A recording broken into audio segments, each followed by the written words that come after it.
Annika de Klerk suggests a post-phenomenological relationship between technology, place, and the photographer. The type of tool we use will influence the images that we make as a cultural phenomenological response. The environment will affect the tool too. For example, if there was raindrops on the lens or screen. In one location, I used a tool because it was the same shape as a rock formation I was making an image of. The impact of tools on the place, footprints, tripod imprints, the sound of shutters and drives, people asking about it, the carbon dioxide I breathe out becoming part of the local vegetation. From my initial research into the work of T.C. Lethbridge, Jagadish Bose and Paul Nash, echolocation and magnetic field perception, I wondered if plants and animals sense the actions of the tool. Will it change their worldview?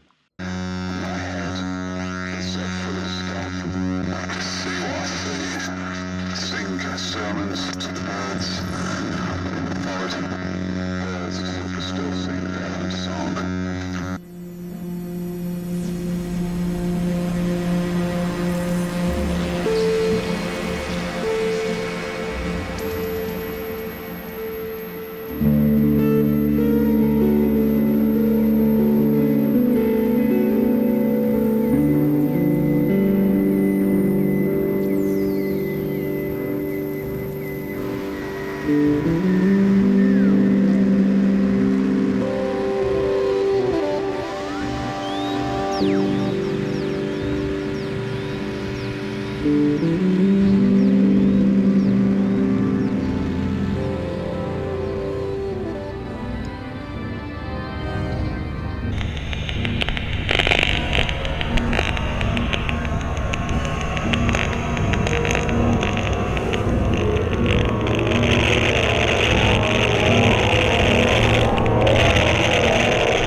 Plymouth was the most bombed city of World War II.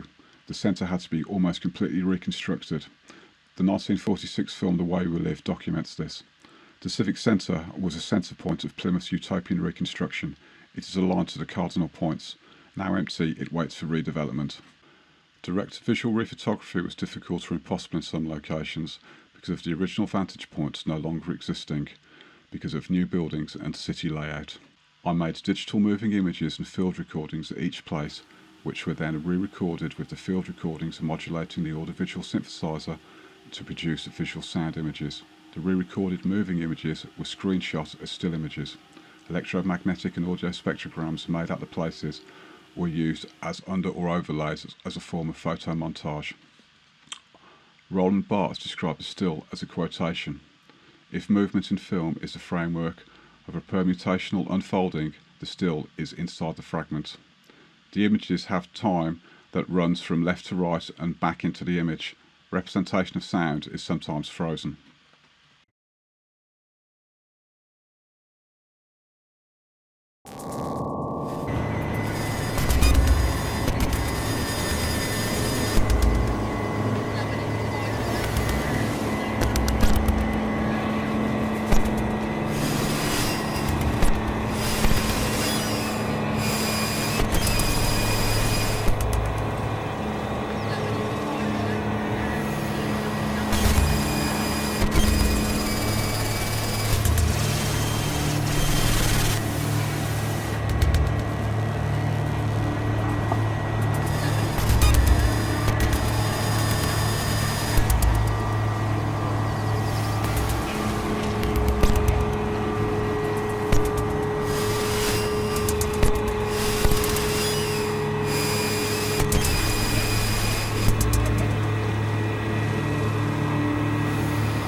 T.C. Lethbridge was an archaeologist and parapsychologist.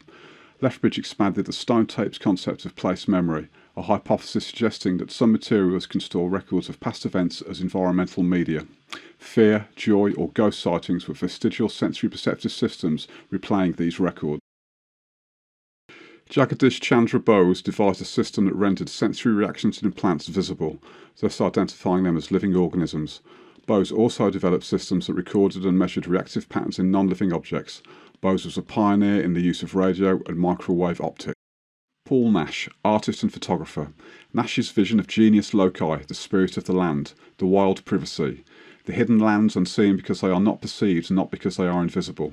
The landscape is not static but has a terrific animation. Nash's encounters with objects were informed by the developing understanding of radiation and geological time. Nash's found objects and conscious do not come from the individual psyche but from the geological land itself. I was interested in how animals may perceive the human-built environment and researched around bat echolocation. Bats perceive objects as acoustic images derived from echoes of the ultrasonic sounds they emit. Many types of animals do this, mice and dolphins. They emit frequency-modulated sonar sounds and perceive the distance to targets. These can be represented as time-frequency spectrograms.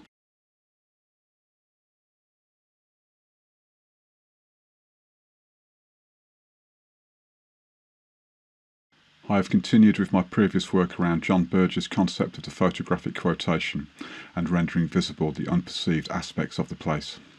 To achieve this, I used pinhole, multiple exposure large format cameras to allow unique patterns and Inkscape a performance of the place.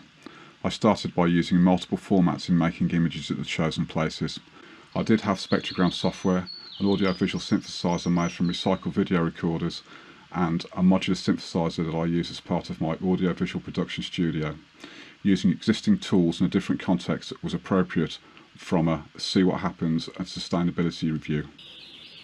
Electromagnetic and audio field recordings at places are represented as a spectrogram of frequency against time, with intensity of colour as amplitude. Time periods run from right to left. The software allows me to transpose visual range into audio range. The audio representations of images could be manipulated by a variety of units in my modular synthesizer setup. This represents an audio range camera. I use primarily Morphogene, a granular synthesis sampler, and an echo and reverb unit. This is rephotographic method. The interval can be varied and overlap. The audio representation of images can be edited and manipulated in audio software before being retransposed into the visual range. Audio recordings and moving images recorded at the place were fed into an audio-visual synthesizer. The sound modulated red, green and blue oscillators to produce visual reactions. The moving images can also modulate the colour oscillators to affect the image. I used archive images where possible. Roland Barthes, in Camera Lucia, describes the umbilical cord of physicality. The actual light that made the change connects with the viewer, a touch. For me, the idea holds for digital capture. Merleau-Ponty's concept of the embodied artifact that exists in the imagination resonates with all image making, rendered as ambition or memory.